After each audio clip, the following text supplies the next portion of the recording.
Bismillahirrahmanirrahim. Assalamualaikum warahmatullahi wabarakatuh. Salam sejahtera untuk kita semua. Perkenalkan, saya Muhammad Ali Irsad. Saya merupakan dosen tetap program studi S1 Ilmu Kesehatan Masyarakat Fakultas Ilmu Keolahragaan Universitas Negeri Malang. Di program studi S1 Ilmu Kesehatan Masyarakat Fakultas Ilmu Keolahragaan Universitas Negeri Malang, saya mengampu beberapa mata kuliah. Di antaranya adalah dasar kesehatan lingkungan, analisis kualitas lingkungan, dan praktikum pengendalian vektor dan roden. Pada kesempatan ini saya akan memaparkan teknik pengajaran saya di program studi S1 Ilmu Kesehatan Masyarakat Fakultas Ilmu Keolahragaan Universitas Negeri Malang. Pada mata kuliah yang saya ampu, yakni mata kuliah analisis kualitas lingkungan. Mata kuliah analisis kualitas lingkungan termasuk mata kuliah yang tercantum pada kurikulum nasional. Oleh karena itu, mata kuliah ini menjadi mata kuliah wajib bagi seluruh mahasiswa kesehatan masyarakat di Indonesia. Mata kuliah ini ditempuh oleh mahasiswa semester 3 dengan bobot 2 SKS. Capaian pembelajaran pada mata kuliah analisis kualitas lingkungan antara lain: 1. Mampu menelaah konsep analisis kualitas lingkungan, mampu menguraikan konsep kinetik bahan pencemar di lingkungan, mampu memilih instrumen untuk analisis kualitas lingkungan, mampu menguraikan metode dan teknik sampling analisis kualitas lingkungan. Dan yang kelima, mampu menelaah analisis kualitas lingkungan tempat-tempat umum.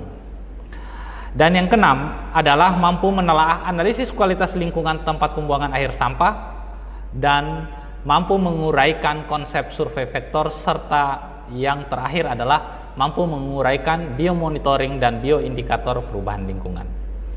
Adapun deskripsi isi mata kuliah analisis kualitas lingkungan meliputi pengantar analisis kualitas lingkungan, kinetik bahan pencemar di lingkungan, pengenalan instrumen untuk analisis kualitas lingkungan, metode dan teknik sampling dalam analisis kualitas lingkungan, parameter kualitas lingkungan tempat-tempat umum, analisis kualitas lingkungan tempat pembuangan akhir sampah, survei vektor, biomonitoring dan bioindikator perubahan lingkungan.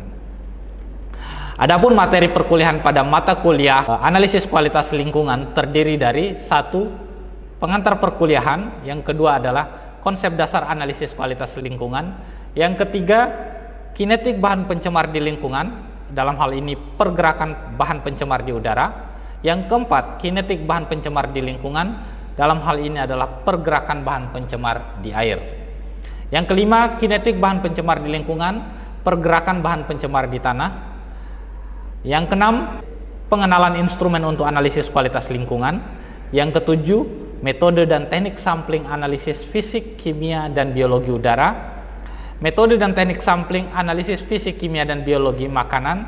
Selanjutnya adalah metode dan teknik sampling analisis fisik, kimia, dan biologi air. Pengenalan dan penilaian parameter kualitas lingkungan tempat-tempat umum. Yang ke-10, analisis kualitas tempat pembuangan air sampah. Yang ke-11, survei vektor. Dan yang terakhir adalah biomonitoring dan bioindikator perubahan lingkungan. Seluruh perkuliahan di program studi S1 Ilmu Kesehatan Masyarakat Fakultas Ilmu Keolahragaan Universitas Negeri Malang termasuk mata kuliah analisis kualitas lingkungan diselenggarakan secara tatap muka di kelas.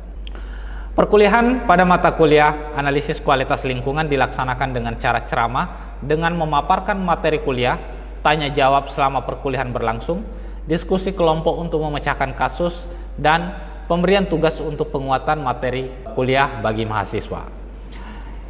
Interaksi mahasiswa dalam kegiatan perkuliahan di mata kuliah analisis kualitas lingkungan dilakukan secara langsung di kelas dan sesi tanya jawab dan diskusi kelompok. Selain itu, interaksi juga dilaksanakan secara daring asinkron melalui LMS si Pejar pada saat memberi umpan balik terhadap tugas mahasiswa. Pengajaran pada mata kuliah analisis kualitas lingkungan menggunakan metode pemecahan masalah atau yang biasa disebut case method. Metode pemecahan kasus atau case method merupakan metode pembelajaran partisipatif berbasis diskusi untuk memecahkan kasus atau masalah. Metode tersebut membantu mahasiswa untuk mengasah dan meningkatkan keterampilan berpikir kritis dalam memecahkan masalah, kemampuan komunikasi, berkolaborasi, dan kreativitas. Untuk menunjang perkuliahan pada mata kuliah analisis kualitas lingkungan, saya telah menyiapkan RPS dan bahan ajar berupa PowerPoint, e-book, artikel hasil penelitian, dan dokumen peraturan pemerintah. Seluruh materi dan tugas perkuliahan dapat diakses oleh mahasiswa melalui Learning Management System, sistem pengelolaan pembelajaran atau yang biasa disebut SIPEJAR milik Universitas Negeri Malang. Penilaian mata kuliah analisis kualitas lingkungan telah saya sampaikan kepada mahasiswa sejak awal perkuliahan, yakni pada saat penjelasan mengenai rencana pembelajaran semester. Komponen penilaian mata kuliah analisis kualitas lingkungan terdiri dari 1 UTS dan UAS untuk menilai aspek kognitif atau pengetahuan mahasiswa tentang materi kuliah dengan bobot masing-masing 15%, studi kasus untuk menilai kemampuan mahasiswa untuk memecahkan kasus secara berkelompok dengan bobot 50%, tugas individu untuk mengasah kemampuan dan keterampilan mahasiswa secara mandiri dengan bobot 10%. Yang keempat, keaktifan untuk menilai partisipasi mahasiswa selama perkuliahan dengan bobot 10%. Berikut adalah cuplikan pengajaran pada mata kuliah analisis kualitas lingkungan. Selamat menyaksikan. Bismillahirrahmanirrahim. Assalamualaikum warahmatullahi wabarakatuh. Waalaikumsalam warahmatullahi wabarakatuh. Selamat siang semuanya. Siang. Sekarang masih mengikuti perkuliahan analisis kualitas lingkungan. Oke, tapi sebelum kita mulai, mungkin kita akan berdoa dulu menurut agama dan kepercayaan kita masing-masing. Berdoa saya persilakan. Oke, selesai.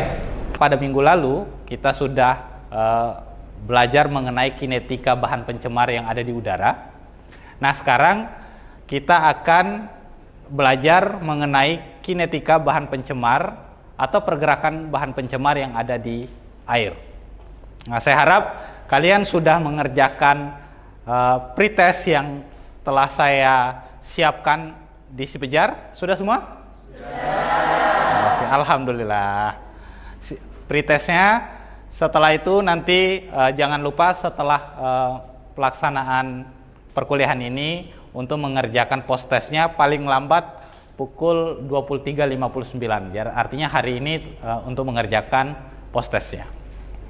Oke, mari kita mulai untuk memulai perkuliahan pada siang hari ini.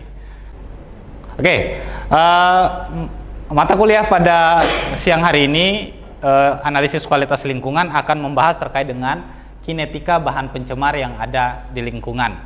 Nah, dalam hal ini, kalau sebelumnya yang terkait dengan bahan pencemar di udara, sekarang kita akan membahas atau belajar mengenai pergerakan bahan pencemar yang ada di air.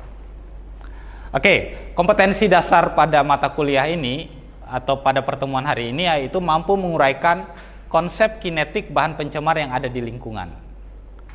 Selanjutnya, tujuan pembelajaran kita hari ini yang pertama yaitu kalian mahasiswa mampu memahami pengertian pencemaran air, mahasiswa mampu menguraikan sumber-sumber pencemaran lingkungan perairan, mahasiswa mampu menelaah proses pergerakan bahan pencemar di air, kemudian mahasiswa mampu menguraikan parameter pencemaran air, dan mahasiswa mampu menelaah dampak pencemaran air, dan mahasiswa mampu menguraikan cara penanggulangan dari pencemaran air.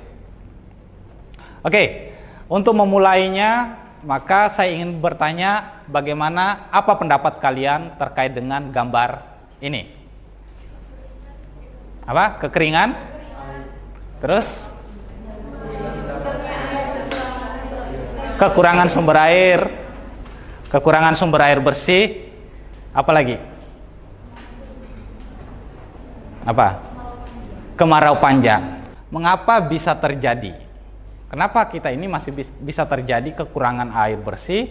Bukankah kita di Indonesia ini merupakan negara tropis yang sebenarnya jumlah air kita melimpah? Ayo, siapa? Ayo. Kenapa kita masih ada orang yang mengalami kekurangan air bersih? Ya, karena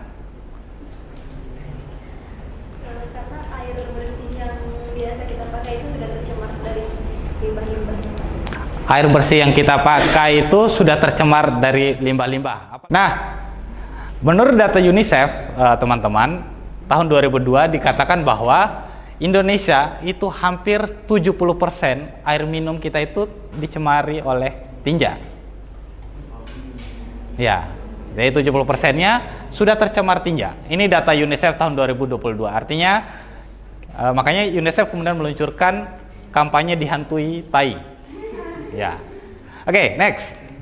Nah, data selanjutnya juga ternyata masalahnya adalah ada sekitar 10.000 desa di Indonesia ini itu mengalami pencemaran air. Artinya memang masalah mengapa kita kekurangan air bersih, yang pertama itu karena air yang sebenarnya bisa kita gunakan itu sudah tercemar. Kemudian air yang ada juga di Indonesia ini kebanyakan kan jumlahnya dalam bentuk air asin, sehingga tidak bisa digunakan. Kemudian ada yang faktor karena tercemar ini tadi, dan juga tentu jumlah air di tiap-tiap tempat itu bisa saja berbeda satu dengan yang lainnya.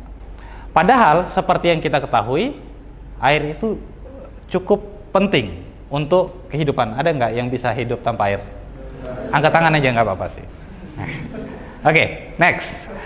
Nah, saking pentingnya air, itu 70% dari kehidupan kita ini itu air. Yang menyelimuti bumi ini itu diselimuti oleh air. Bahkan menurut Sumirat sekitar 1.362.000.000 kilometer kubik itu jumlah air yang ada di bumi ini. Konstan. Konstan itu artinya jumlahnya tetap, cuma bentuknya yang berubah. Tubuh kalian ini kebanyakan air. Artinya 70%, 70 sampai dengan 71% itu terdiri atas air, dan kehilangan 15% saja air yang ada di tubuh kita, kemungkinan kita ini lewat. Oke, apa sih yang dimaksud dengan pencemaran air?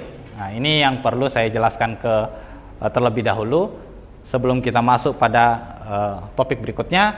Pencemaran air adalah masuk atau dimasukkannya makhluk hidup, zat, energi, dan atau komponen lain ke dalam air oleh kegiatan manusia, sehingga kualitas air turun sampai ke tingkat tertentu yang menyebabkan air tidak berfungsi lagi sesuai dengan peruntukannya. Jadi dari definisi ini kita bisa tahu 3 hal. Yang pertama itu dari definisi pencemaran air ini ya, sumber pencemarnya apa? Sumber pencemarnya makhluk hidup, zat, energi, atau komponen lain. Siapa yang melakukan itu? Manusia. Akibatnya apa? Kualitas air menurun sehingga tidak berfungsi lagi sebagai peruntukannya. Nah, hari ini kita akan bicara terkait dengan pencemaran air tadi, dari definisi tadi, yang terkait dari sumber pencemarnya, bagaimana kemudian kita menyebut ini sebagai pencemaran air, bagaimana kita mengetahui air ini sudah tercemar atau tidak, dan apa dampaknya, serta bagaimana cara penanggulangannya. Oke, sumber pencemar ada 2 secara umum. Yang pertama yang langsung atau point source, artinya dari sumber polutan langsung dibuang ke sungai, itu yang point source, atau yang sumber tak langsung. Jadi misalnya kalian buang air besar di toilet. Nah, nanti dari toilet itu menyusup ke dalam air tanah. Nah, itu yang disebut sebagai non point atau diffuse source. Jadi kontaminan yang memasuki badan air dari air tanah atau atmosfer berupa air hujan, atau juga bisa dari sumber yang tidak langsung. Nah, sedangkan sumber pencemar berdasarkan lokasi itu dibagi menjadi 3. Yang pertama lokasinya adalah rumah tangga, yang kedua adalah industri, yang ketiga adalah pertanian dan perkebunan. Yang rumah tangga yang kalian hasilkan sehari-hari apa? Ya, tinja, urin, dan grey water. Grey water ini air sisa cucian, air sisa kalian mandi dan sebagainya. Ini adalah grey water. Sedangkan industri akan menghasilkan air limbah, bisa dalam bentuk lumpur atau bisa dalam bentuk zat-zat kimia. Dan selanjutnya adalah pertanian dan perkebunan, yaitu polutan yang berasal dari penggunaan pupuk atau penggunaan pestisida yang kemudian akhirnya mencemari air. Next. Nah, sedangkan berdasarkan jenisnya itu dibagi menjadi sampah, air limbah, tumpahan minyak. Jadi ini 3 dulu. Jadi kalian sudah tahu sampah, air limbah, tumpahan minyak. Kemudian deposisi atmosferik. Jadi deposisi atmosferik ini pencemaran udara yang mengakibatkan pencemaran air. Jadi kalau misalnya sekarang Jakarta tercemar, kemudian udara yang tercemar Jakarta itu misalnya akhirnya menghasilkan hujan asam. Nah, hujan asam itu masuk ke badan air dan mencemari air. Nah, itu yang disebut sebagai deposisi atmosferik. Kemudian ada yang namanya eutrofikasi. Eutrofikasi itu adalah keadaan ketika lingkungan ini kelebihan nutrisi. Eutrofikasi itu contoh paling sederhananya adalah kalau misalnya petani mupuk, kemudian begitu petani mupuk, pupuknya terbawa oleh arus sungai, akhirnya jatuh ke badan sungai. Nah, akhirnya sungai mengalami over atau kelebihan nutrisi. Nah, bagaimana bisa terjadi pencemaran? Ini bagian yang paling penting. Kenapa bisa terjadi proses pencemaran khususnya di air permukaan dapat digambarkan pada gambar berikut ini. Ada 2 poin tadi, sumber pencemar itu ada yang point source dan yang non point source. Yang non point source seperti yang kita lihat di sana itu berasal dari kota atau misalnya berasal dari pedesaan atau juga bisa berasal dari pertanian atau peternakan. Artinya dia masuk dulu ke air tanah atau ke badan, nggak langsung ke badan air, nggak langsung dibuang ke sana, seperti kasus eutrofikasi tadi. Jadi pupuknya petani yang ada di sini, kemudian misalnya terbawa oleh air hujan, akhirnya jatuh ke sungai. Itu non point source istilahnya.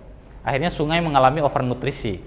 Jadi banyak misalnya tumbuhan sungai menjadi lebih banyak dari yang seharusnya. Oke. Yang selanjutnya ini adalah proses pencemaran dari air tanah. Jadi pencemaran dari air tanah bisa dari pestisida, bisa dari industri, tapi ini yang langsung dibuang ke aliran air tanah atau yang biasa kalian lakukan setiap hari di rumah, BAB. Itu kan sebenarnya kalau dia langsung masuk ke air tanah maka itu langsung akan membuat air tanah langsung tercemar. Nah, masalahnya sekarang bagaimana caranya kalian bisa tahu air itu tercemar atau tidak? Warna, bau, rasa. Oke, warna air yang tidak tercemar itu apa? Yang bening itu gimana? Nah, kalau ada kita lihat satu merek A dan merek B, apakah beningnya sama? Oke.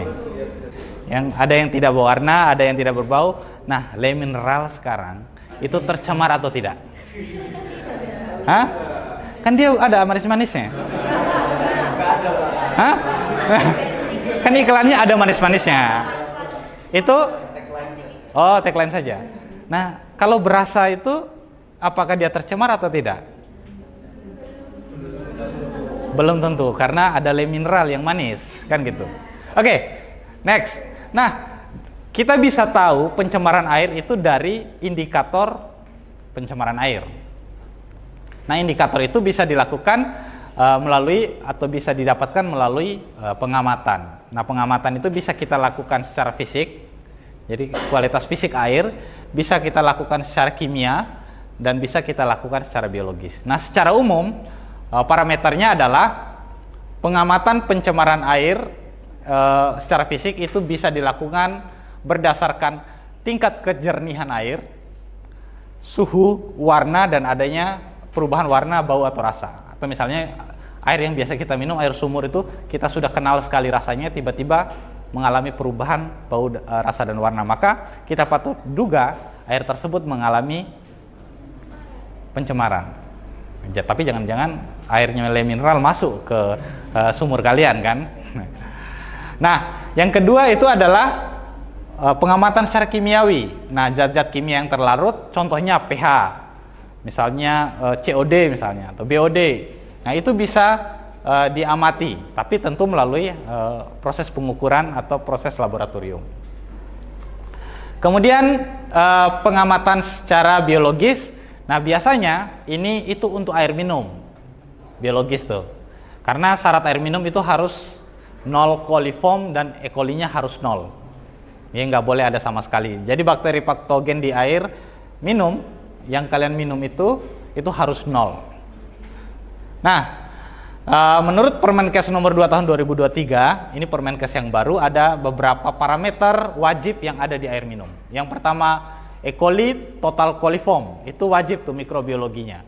Sedangkan fisiknya ada suhu, TDS, kekeruhan, warna, dan lain-lain. Sedangkan ada kimia, pH, nitrat, nitrit. Nah, sekarang ada parameter baru, itu namanya chromium valensi 6, CR6. Ada juga parameter untuk keperluan hygiene dan sanitasi.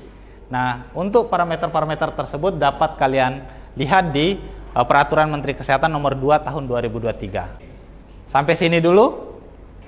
Ada yang ingin ditanyakan? Oke, silakan. Tanya ya, Pak. Jadi kan tadi di parameter air itu ada suhu ya. Ya, ini nih.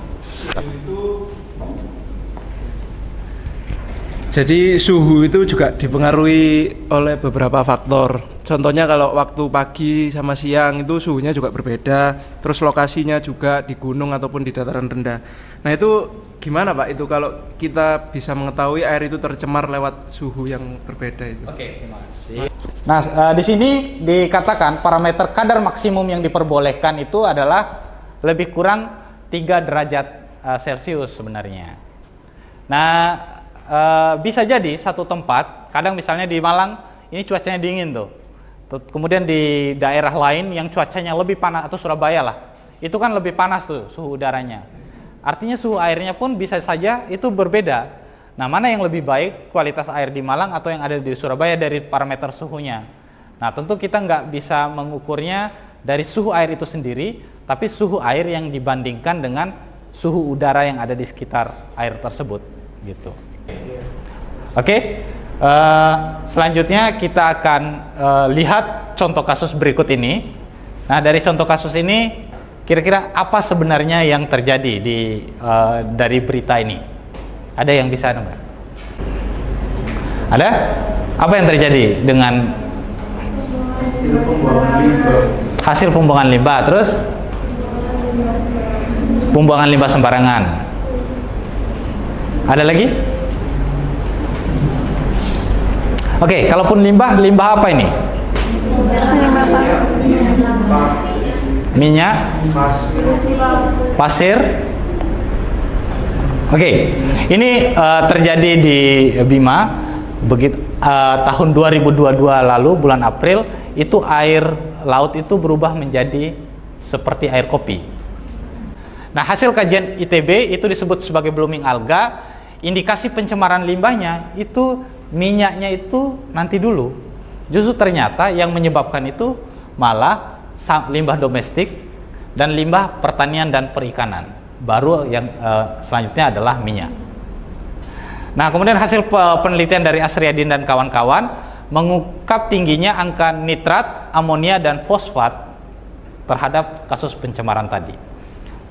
Nah, kenapa saya ingin contoh ini? Karena saya ingin menjelaskan bahwa ternyata parameter itu bukan hanya sekedar untuk mengetahui apakah air itu mengalami pencemaran atau tidak, tapi parameter itu bisa kita gunakan untuk menjadi petunjuk sumber pencemarnya apa.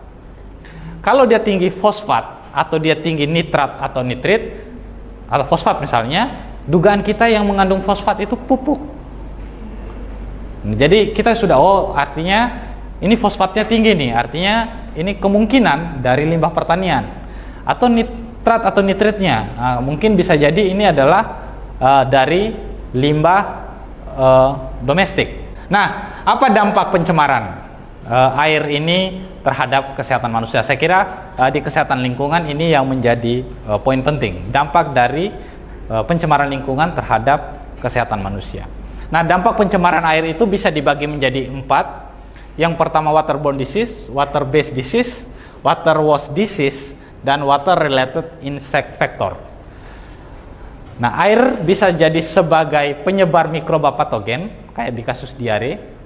Air bisa menjadi sarang hospes sementara penyakit, misalnya di kasus sitomiasis. Air bisa menjadi penyebab penyakit karena kurangnya hygiene dan sanitasi. Skabies misalnya, gatal-gatal, itu diakibatkan karena kurangnya air untuk persediaan air untuk hygiene dan sanitasi. Kemudian air bisa dijadikan sarang vektor penyakit, DBD, atau misalnya kaki gajah dan malaria dan sebagainya. Jadi ini adalah dampak pencemaran air terhadap kesehatan manusia. Dampak pencemaran lainnya itu pada penyakit tidak menular, tentu banyaknya limbah tentu akan menyebabkan banyaknya bahan kimia yang terbawa, sehingga bisa menyebabkan berbagai macam penyakit. Yang paling terkenal tentu adalah Minamata yang terjadi di Jepang yang diakibatkan oleh limbah merkuri. Nah, penanggulangan pencemaran air itu bisa dilakukan secara fisik, yaitu dengan proses pengolahan mekanis dengan memanfaatkan sifat mekanis air, bisa juga secara kimia dengan menambahkan berbagai macam zat atau bahan kimia ke dalam air. Paling gampang itu adalah klorin di kolam renang ya. Makanya agak pedis-pedis mata kita kalau mandi di kolam renang. Nah, itu adalah dampak dari klorin yang ditambahkan sebagai pembunuh kuman atau kuman penyakit yang ada di air.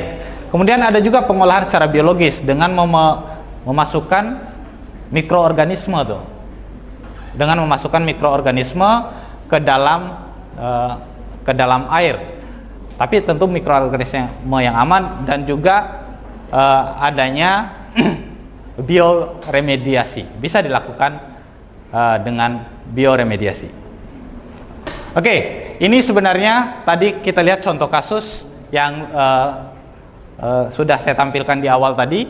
Nah, pencemaran yang terjadi di Teluk Bima, kebetulan kita di UM khususnya di IKM turun untuk melakukan penelitian khususnya terkait dengan pengolahan limbah Teluk Bima dengan menggunakan fitoremediasi.